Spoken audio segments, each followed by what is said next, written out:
नमस्कार, मी ज्योती नाळे. आज आपल्या संध्या लाईव्ह चॅनलच्या मंचावरती अशी एक व्यक्ती आली की त्यांनी सिनेसृष्टीमध्ये सुरुवात केलेली ते व्यावसायिकांपर्यंत त्या सक्सेसफुल झालेल्या आहेत. नमस्कार माधवी व्यवहारे मॅडम, तुमचं स्वागत आहे आमच्या संध्या लाईव्ह चॅनलमध्ये. तुम्ही तुमच्याबद्दल थोडी माहिती द्या की तुमचं मूळ गाव काय, आपण कसे झाले शिक्षण. सर्वप्रथम तर नमस्कार. या चॅनलमध्ये मला आपण इन्व्हाइट केलं त्याबद्दल मी मनापासून आभारी आहे.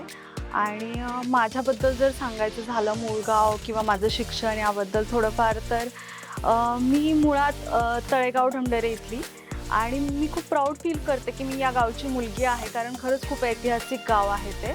आणि पण माझं शिक्षण मात्र तिथे झालं नाही, कारण की वडिलांची इच्छा होती की मुलीचं शिक्षण चांगलं झालं पाहिजे, म्हणून लहानपणापासूनच माझं पूर्ण शिक्षण पुण्यामध्ये झालं. मॅम, तुम्ही इंटेरियर डिझाईनमध्ये शिक्षण घेतलेले, मग तुम्ही या फील्डमध्ये कशा काय आलात? खरं सांगायचं तर चित्रपट क्षेत्रात माझी लहानपणापासूनच आवड होती, पण मी याच्यामध्ये काही प्रशिक्षण वगैरे घेतलं नाही. पण आवड होती आणि कुठेतरी या फील्डमध्ये काहीतरी करायचं आहे एवढंच कळत होतं.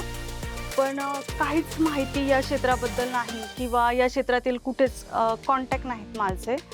आणि खरं सांगायचं तर माझ्यात तेवढी डेअरिंग पण नाही की मी कॅमेरा फेस करू शकेल, किंवा स्टेज डेअरिंग नाही की मी कशा पद्धतीने स्टेजवर बोलू शकेल का, किंवा म्हणजे एवढ्या पब्लिकला मी फेस करू शकेल का, किंवा कॅमेरा फेस करू शकेल का, हे तो एक कॉन्फिडन्स असतो, तो एक काही माझ्यात नव्हता. पण घरातून वडिलांचा सपोर्ट मला मिळाला आणि ते बोलले ओके मी आहे, तू कर. आणि त्यांच्या सपोर्टमुळे एक तो कुठेतरी कॉन्फिडन्स माझ्यामध्ये आला. आणि मग करायचं तर आहे, पण आता माहिती काही नाही आहे किंवा कॉन्टॅक्ट्स काही नाही आहे, तर कशा पद्धतीने मग या फील्डमध्ये आपण पुढे जाऊयात. तर मग एक ती सुरुवात झाली की त्यावेळेस पेपरला ॲड यायच्या की ॲक्टिंग क्लासेस किंवा नाटकामध्ये काम करण्यासाठी वगैरे. तर मग ते काही कॉन्टॅक्ट्स मी केले, ज्याच्यातून माझे काही या फील्डमध्ये कॉन्टॅक्ट झाले. आणि मग ते नाटकांमध्ये माझी ॲज अ कलाकार म्हणून सुरुवात झाली. आणि कलाकार म्हणून मी काम करता करता मला नाटक प्रोड्यूस करणं किंवा मग सॉंग्स, मग त्यावेळेस ते गोल सीडीचा तो एक काळ होता, आणि मग त्यावेळेस कुठेतरी लोकधारा किंवा सॉंग्स, लोकगीतं वगैरे ते मी करत गेले. म्हणजे काही नाटक मी प्रोड्युसर म्हणून, काही कामं मी ॲज अ कलाकार म्हणून, अशा दोन्ही पद्धतीने माझा तो एक प्रवास सुरू झाला म्हणजे या फील्डमध्ये. अगोदर कुठल्या नाटकामध्ये वगैरे काम केलं? सर्वप्रथम तर मी नटसम्राट नाटकात काम केलं. तिथे मी कलाकार म्हणून सुरुवात केली. सगळ्यात पहिल्यांदा मला तिथे स्टेज डेअरिंग मिळाली आणि तो एक कॉन्फिडन्स माझं बिल्ड झाला की यस मी करू शकते. आणि मग त्याच्यानंतर मी रखेली, नटसम्राट, डार्लिंग डार्लिंग, मग अशी बरीच नाटक करत गेले. त्याच्यामध्ये मग नाटक करता करता काही प्रोड्यूस पण करत गेले, आणि मग काही चित्रपटांमध्ये करायची जेव्हा वेळ आली, तर सगळ्यात पहिल्यांदा मला गाढवाचं लग्न चित्रपट एक साईड रोल म्हणून मला ऑफर आली. तो रोल करण्यात मी काही इंटरेस्टेड नव्हते, कारण की असं ते एक असतं डोक्यामध्ये की नाही मला छोटा रोल नाही करायचा, मला साईड रोल नाही करायचा. ते ती सुरुवातीला एक हवा असते सगळ्यांच्या डोक्यामध्ये, आणि माझ्यातही होती ती. आणि त्यावेळेस एवढं काही कळत नव्हतं, तर नाही करायचं, एक डिसाईड केलं. पण एक वडिलांनी समजून सांगितलं की आपल्याला कुठेतरी एक्सपिरियन्स येणं गरजेचं आहे, कॅमेरा फेस कसा केला पाहिजे, अँगल्स कळले पाहिजेत किंवा काय, आणि ह्याच्यासाठी छोटा मग तो रोल कसा आहे किंवा केवढा आहे यापेक्षा एक्सपिरियन्स घेणं महत्त्वाचं आहे, तर तू कर. मग तो रोल मी केला, आणि मग तिथून पुढे मग मला काही पिक्चर्स मिळाले की ज्यामध्ये मला चांगले लीड, सेकंड लीड रोल मिळाले, आणि मग ते पिक्चर मी करत गेले. पिक्चर करत असतानाच मग एक थोडासा काळ येतो प्रत्येक लेडीच्या आयुष्यात की कुठेतरी लग्न, मुलं, आणि मग ते कुठेतरी एक थोडासा स्टॉप पडतो हे सगळं सांभाळताना. तर मग तो एक कुठेतरी एक गॅप आला होता. आणि मग अशा दरम्यान काय करू शकतो की आपल्या मुलांना सांभाळून किंवा फॅमिली सांभाळून काय करता येईल. मग तिथे असं विचार केले की आपण एक इव्हेंट कंपनी चालू करूयात, की ज्याच्यामध्ये आपण ह्या करिअर सांभाळता सांभाळता फॅमिली पण सांभाळू शकतो. आणि मग त्या इव्हेंट कंपनी चालू केली. मग एक अवॉर्ड फंक्शन आम्ही चालू केले, ज्याच्यामध्ये मग कलाकारांना स्टेज दिले. प्रत्येक फील्डमधल्या प्रत्येक क्षेत्रातील लोकांचा आम्ही गौरव तिथे केला, की जे खरंच जेन्युइन लोक आहेत त्या फील्डमध्ये, की ज्यांच्या कलेची कदर आपण करणं गरजेचं आहे आणि ती समाजापर्यंत पोहोचणं पण गरजेचं आहे. मग ते एका पद्धतीने आम्ही अवॉर्ड फंक्शन चालू केले आणि मग तिथून आमचे इव्हेंट्स असतील, फॅशन शोज असतील, ते चालू झाले. सध्या तुमचे काय काय आत्ता आपण एक फेमिंगो असोसिएशन चालू आहे माझं, की ज्यामध्ये आपण रीस्टार असतील, यूट्यूबर्स, ब्लॉगर्स, सेलिब्रिटीज असतील, आर्टिस्ट असतील, मॉडेल्स असतील, तर या सगळ्यांसाठी एक प्लॅटफॉर्म रेडी केलेला आहे, की ज्यामध्ये मग नवोदित कलाकारांपासून ते सिनियर कलाकारांपर्यंत आपण सगळ्यांनाच एक प्लॅटफॉर्म तिथे देतो आहे, कामाची एक संधी देतो आहे, की ज्याच्यामध्ये खूप सारे प्रकारचे लोक आहेत की ज्यांना खरंच या फील्डमध्ये, जसं आता मी माझं बोलले की मला खरंच काही माहिती नव्हतं, या क्षेत्राबद्दल आयडिया नव्हती, पण मला करायचं होतं. तर अशा लोकांनासुद्धा गायडन्स करण्यापासून तर ज्यांनी कामं केली आहेत त्यांनाही कामं आम्ही त्या प्लॅटफॉर्मवरती देतो आहे. आणि त्याच्याच अंतर्गत, फेमिंगोच्याच अंतर्गत मी एक माझं सहस्र प्रोडक्शन हाऊस चालू आहे, जे नळस्टॉपला पुण्यामध्येच आहे. सध्या काय काम चालू? आत्ता सांगायचं झालं तर माझं एक फेमिंगो सिने असोसिएशन नावाची ट्रस्ट आहे, ज्याच्या अंतर्गत म्हणजे नेम टू फेम, म्हणजे आपण म्हणतो की तुमच्या नावापासून तर तुम्हाला फेमपर्यंत पोचवणं, हे काम आम्ही तिथे करतो. मग त्याच्यामध्ये रील स्टार असतील, यूट्यूबर्स असतील, ब्लॉगर्स असतील, आर्टिस्ट असतील, सेलिब्रिटीज असतील, मॉडेल्स असतील, म्हणजे कलाकारांना एक आम्ही स्टेज तिथे दिलं आहे, की प्रत्येक कलाकाराला तिथे आम्ही कामाची संधी देतो आहे. मग त्याच्यामध्ये नवोदित कलाकार असू देत किंवा सिनियर कलाकार असू देत. आणि त्याच्याच फेमिंगोच्याच अंतर्गत मी एक सहस्र प्रोडक्शन हाऊस चालू आहे माझे, जे नळस्टॉप इथे चालू आहे. आणि तिथे माझ्याकडे चित्रपट क्षेत्रातील रिलेटेड सगळ्या गोष्टी आपण तिथे करतो. मग सांगायचं झालं तर सॉन्ग बनवणे आहे, मूव्ही बनवणे आहे, वेब आहे, नाटकाच्या काही शोज आहेत, मग ते इव्हेंट्स पण आहेत वेगवेगळ्या प्रकारचे, आपण तिथे इव्हेंट्स पण घेतो.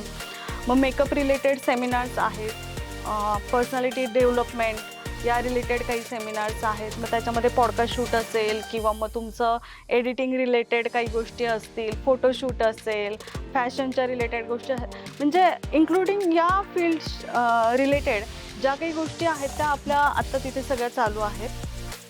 आणि बऱ्यापैकी आमचा असा एक उद्देश आहे की प्रत्येक कलाकाराच्या कलागुणांना कुठेतरी तो वाव मिळाला पाहिजे आणि त्यासाठी आपण काय काय त्यांना संधी देऊ शकतो किंवा काय काय मार्गदर्शन करू शकतो.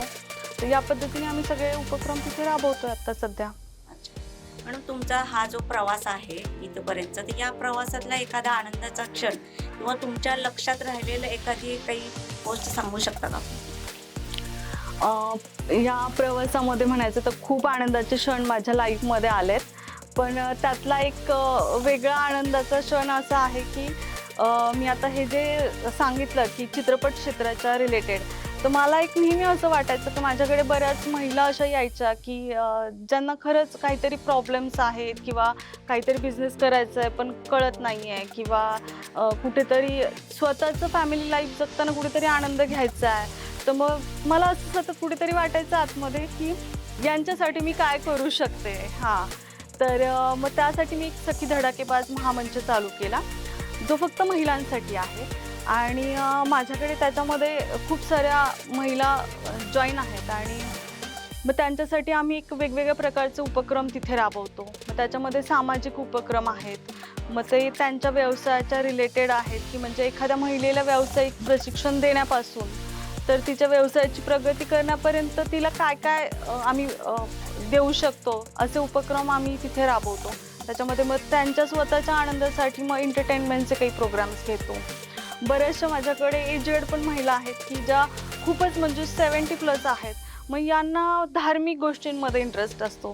सो मग आम्ही त्यांच्यासाठी धार्मिक प्रोग्राम पण घेतो.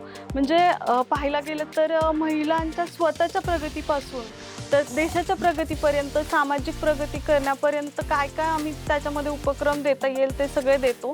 की आणि खऱ्या अर्थाने पाहायला गेलं तर येणारी प्रत्येक महिला त्या सगळ्या उपक्रमांमध्ये सहभागी होऊन स्वतःचा आनंद तर घेतेच, पण म्हणजे 4 गोष्टी सामाजिक प्रगतीसाठी सुद्धा ती समाजासाठी करते. आणि ते करत असताना त्यांच्या चेहऱ्यावर जो आनंद येतो ना, तो पाहून मला खरं तर खूप आनंद होतो की ह्या सगळ्या महिला या सगळ्या गोष्टींमुळे खुश आहेत.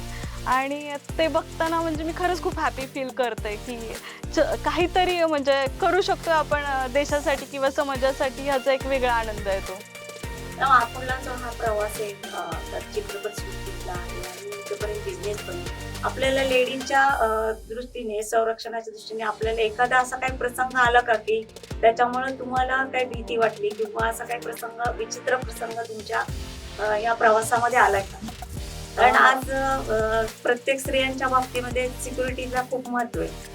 तर असं काही आपल्याला एखादा प्रसंग आठवतोय का? असे तर प्रसंग भरपूर येतात, कारण की मग ती लेडीज चित्रपट क्षेत्रातही असू द्यात किंवा ती व्यवसाय कुठल्याही व्यवसायात काम करत असू द्यात, तर प्रत्येक लेडीजला या फेजमधून जावंच लागतं. आणि माझ्या आयुष्यातही असे खूप प्रसंग आलेले आहेत की जे फेस करावे लागले. पण एक असतं की जेव्हा तुम्हाला तुमच्यामध्ये काही गोष्टींचा कॉन्फिडन्स असतो किंवा तुम्ही तुमच्या काही चौकटी आखून घेता तुमच्या भौतिक एक तत्वांमध्ये, तुम्ही तुमच्या स्वतःसाठी राहता की नाही, तुम्हाला या तत्वांच्या पलीकडे नाही जायचं आहे, तर तुम्ही तुमच्या काही मतांवर ठाम असता.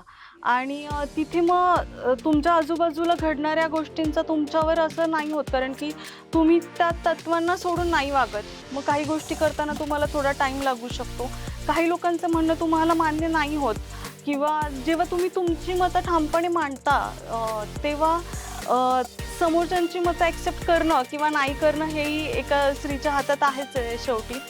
त्याच्यामुळे बरेचसे प्रसंग आले जिथे खूप भीतीदायक पण घटना होत्या किंवा खूप अनुभव असे होते की एकटीने बऱ्याच वेळा रात्रीचं ट्रॅव्हलिंग करणं असेल किंवा ह्या सगळ्या गोष्टी जेव्हा फेस करायला लागतात तेव्हा होतं थोडंफार. किंवा खूप लोकांमध्ये जेव्हा सुरुवातीला होतं की एकटी लेडीज कुठेतरी हे करते, तेव्हा या सगळ्या गोष्टी फेस होतात. पण एक्सपिरियन्स घेता घेता एक कॉन्फिडन्स तो बिल्ड झाला की आपण करू शकतो. आणि आपल्याला या सगळ्या गोष्टींचं जेव्हा आपण आपली मतं ठाम ठेवतो किंवा आपली तत्त्व आपण फिक्स ठेवतो, तेव्हा आपल्यावरती या गोष्टींचा फरक नाही पडत. सो ते एक सगळ्यांचीच एक जर्नी असते आणि सगळेच जण त्या जर्नीतून जातात.